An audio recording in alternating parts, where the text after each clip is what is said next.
కొంచెం ఇలా ఎత్తుగా ఉన్నటువంటి ఆ చెక్క మీదకెక్కి ఇలా చూసేటప్పటికి నల్లటి ముఖం, ఇంతంత కపోలాలు, గడ్డం, గంధపు చుక్క, దాని మీద వజ్రవైఢూర్యం ఖచ్చితమైనటువంటి కిరీటం, దాని మించి వ్రేలాడుతున్న తోమాల,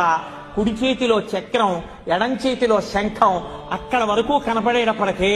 ఒళ్ళు మరిచిపోయి గోవిందా గోవిందా అంటూ లోపలికి ఎడుతుంటే,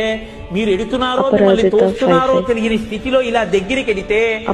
ఆ తోమాల ఇలా వేలాడి ఇలా పక్కలకి వేలాడుతుంటే స్వామివారి వక్షస్థలంలో ఉభయనాంచారులు, వాళ్ళకి చుట్టబడినటువంటి పూలదండలు,